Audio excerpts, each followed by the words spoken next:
کیا نواز شریف کی BA کی ڈگری جعلی؟ سابق وزیر اعظم نواز شریف کی 1968 میں مکمل کی جانے والی بیچلر ڈگری کے حوالے سے یہ دعویٰ کیا جا رہا تھا کہ یہ ڈگری جعلی ہے۔ دعویٰ کیا گیا ہے کہ نواز شریف کی BA کی ڈگری جعلی ہے کیونکہ اس ڈاکومنٹ پر ان کی 1968 والی تصویر کے بجائے ان کی حالیہ تصویر لگی ہوئی ہے۔ اس حوالے سے پنجاب یونیورسٹی کے ایک آفیسر نے بتایا ہے کہ سوشل میڈیا پر گردش کرنے والا ڈاکومنٹ سابق وزیر اعظم نواز شریف کی 1968 کی تعلیمی سند نہیں، بلکہ یہ ایک درخواست فارم ہے جسے نواز شریف نے حال ہی میں اپنی BA کی ڈگری کی کاپی حاصل کرنے کے لیے یونیورسٹی کو بھیجا تھا۔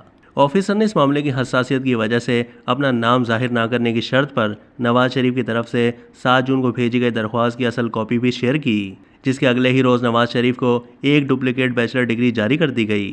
ڈاکومنٹ پر واضح طور پر سرٹیفکیٹس کے حصول کے لیے درخواست فارم لکھا ہوا دیکھا جا سکتا ہے۔ آفیسر نے بتایا کہ نواز شریف گورنمنٹ کالج لاہور کے اسٹوڈنٹ تھے جو اس وقت پنجاب یونیورسٹی سے ایفیلیٹڈ ادارہ تھا۔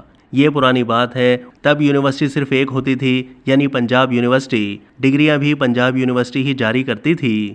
اب تک کے لیے اتنا ہی۔ مزید معلومات کے لیے ڈیلی جنگ کے YouTube چینل کو سبسکرائب کیجیے۔